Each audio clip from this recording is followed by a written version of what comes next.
শিলিগুড়ির অন্যতম বিনোদন কেন্দ্র সূর্য সেন পার্কের আধুনিকীকরণ এবং মহানন্দা নদী তীরে সৌন্দর্যায়নের পরিকল্পনাকে সামনে রেখে সোমবার এলাকা পরিদর্শন করলেন শিলিগুড়ির বিধায়ক তথা রাজ্যের পর্যটন ও পরিষদীয় মন্ত্রী শঙ্কর ঘোষ। এদিন তার সঙ্গে ছিলেন কলকাতার নিকো পার্কের আধিকারিকরাও। সূর্য সেন পার্ক ঘুরে দেখে পার্কের পরিকাঠামো উন্নয়ন, নতুন আকর্ষণ সংযোজন এবং দর্শনার্থীদের জন্য আরও উন্নত বিনোদনের ব্যবস্থা নিয়ে আলোচনা হয়। মন্ত্রী জানান, পর্যটকদের আকর্ষণ বাড়াতে এবং স্থানীয় মানুষের বিনোদনের সুযোগ আরও উন্নত করতে পার্কে একাধিক নতুন রাইড আনার পরিকল্পনা রয়েছে।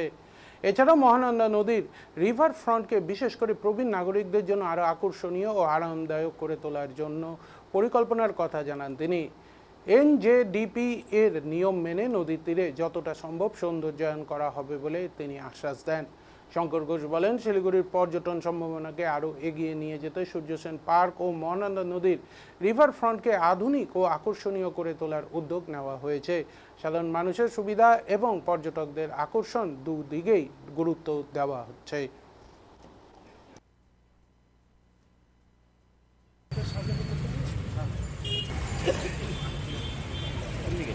পিছন দিকে, হ্যাঁ, যাতে সকালবেলা হাঁটতে পারে, গল্প করতে পারে, বেসিক্যালি মানে পড়তে পারি। ওই ফাঁকা জমির ওপরে কোনো এফেক্ট করবে না, এনভায়রনমেন্টকে এফেক্ট করবে না, এরকম সুন্দর একটা ওয়াকওয়ে রিভার। ওই ব্রিজটা মোটামুটি 3 কিলোমিটার আমাদের ব্রিজটা এখান থেকে up to beautiful walkway like this light. এইটা যা দেখা ওরা যাতে সকালবেলা হাঁটতে পারে, গল্প করতে পারে, বেসিক্যালি মানে পড়তে পারি।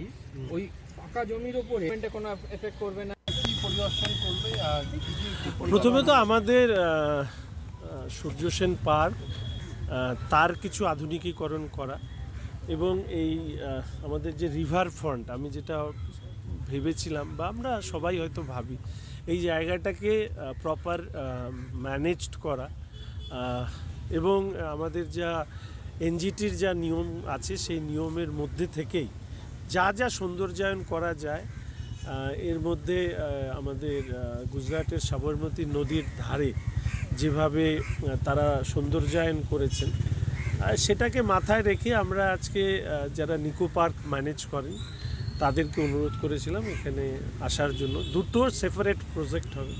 একটা শুধুমাত্র আমাদের সূর্য সেন পার্কের যে এক্সিস্টিং স্ট্রাকচার, সেটাতে যে প্রাথমিক যা কথা শুনেছি তাতে বা আরও কিছু দুটো নতুন রাইড করা, অন্যান্য যা আছে এক্সিস্টিং ইনফ্রাস্ট্রাকচার তার সাথে আরও দুটো রাইড তৈরি হবে।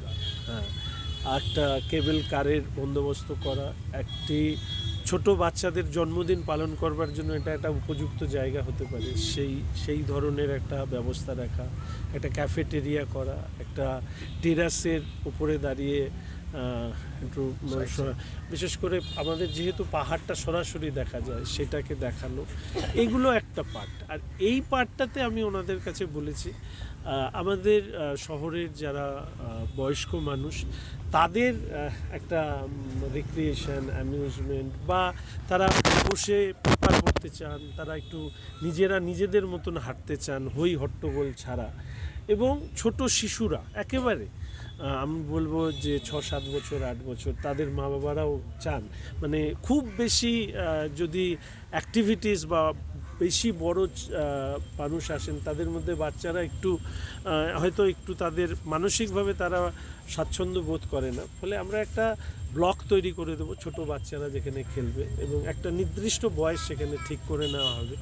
তো এরকম ভাবনা চিন্তা আছে।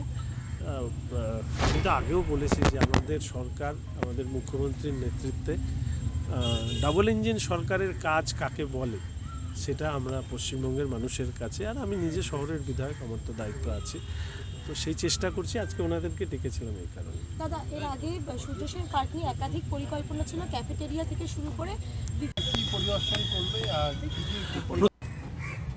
মানে স্টিপুলেটেড যা